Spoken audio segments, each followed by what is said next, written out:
ان تجربات نے ان کے قریبی سیاسی ساتھیوں اور اس بچی کے ذہن پر کیا نفسیاتی اثرات ڈالے ہوں گے، یہ ایسی بحث ہے جو آج بھی تاریخ کے صفحات پر ہمیشہ کے لیے چھپ چکی ہے۔ اور یہیں سے ہم آتے ہیں اپنے چوتھے حصے پر، کردار پر اٹھنے والے متنازع سوالات۔ دیکھیں، تاریخ کسی کو بھی مکمل فرشتہ نہیں مانتی۔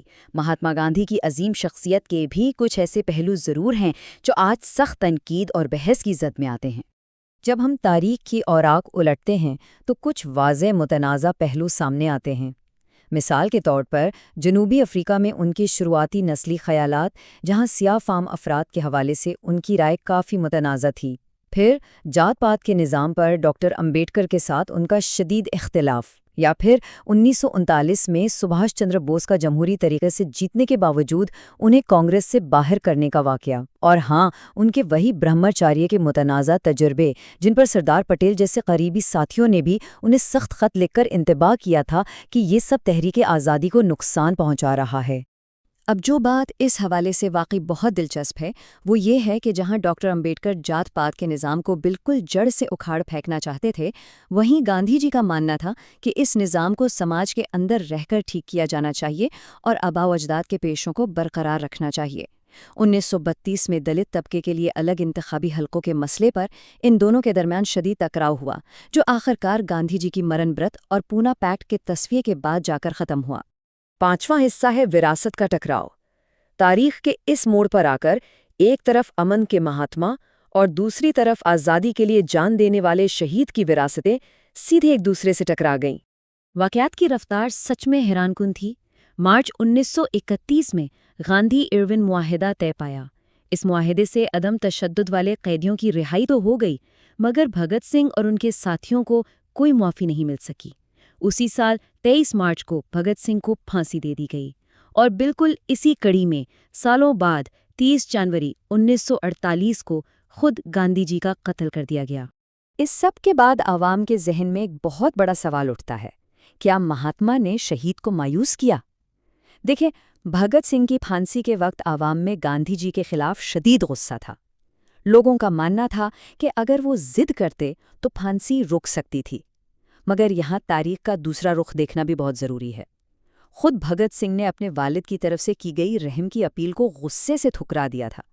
وہ جانتے تھے کہ ان کی موت ان کی زندگی سے بڑھ کر ایک انقلاب کا سبب بنے گی۔ ان تاریخی حقائق میں جو سب سے تلخ واقعہ ہے وہ ہے گاندھی جی کا قتل۔ قاتل ناتھورام گوڈسے نے عدالت میں بالکل واضح بیان دیا، میں نے اس شخص پر گولی چلائی جس کی پالیسی نے ہندوؤں کو تباہی کے دہانے پر لا کھڑا کیا۔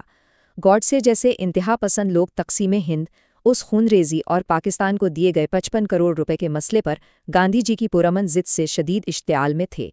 یہ تاریخ کا وہ سنگین رخ ہے جہاں نظریات کا اختلاف آخرکار خون ریزی پر ختم ہوا۔ آئیے اب بڑھتے ہیں چھٹے اور آخری حصے کی جانب، ایک تقسیم شدہ جدید یاد۔ آج کا دور اور ہندوستانی معاشرہ ان دونوں عظیم شخصیتوں کی وراثت پر آج بھی مسلسل بحث کرتا نظر آتا ہے۔ چلیے دیکھتے ہیں کہ آج کے دور میں یہ چیز کس طرح آگے بڑھتی ہے۔ ایک طرف مہاتما گاندھی ہیں جنہیں عالمی سطح پر احترام حاصل ہے، حکومتی اداروں میں انہیں مانا جاتا ہے اور ان کی تصویر آج بھی کرنسی نوٹس پر موجود ہے۔ وہیں دوسری طرف شہید بھگت سنگھ ہیں جو آج بھی عوام اور خاص طور پر نوجوانوں کے دلوں میں زندہ ہیں، ناانصافی کے خلاف اٹھ کھڑے ہونے کی ایک آگ اور بغاوت کی مشعل بن کر۔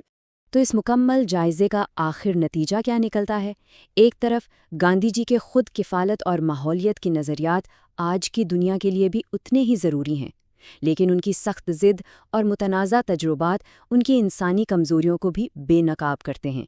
دوسری طرف بھگت سنگھ کی قربانی نے یہ ثابت کر دیا کہ نظریات انسان کے جسمانی وجود سے کہیں زیادہ عرصے تک زندہ رہتے ہیں۔ دونوں شخصیتیں اس بات کا تقاضا کرتی ہیں کہ انہیں اندھی عقیدت کے بجائے بالکل منطقی اور تنقیدی نگاہ سے دیکھا جائے۔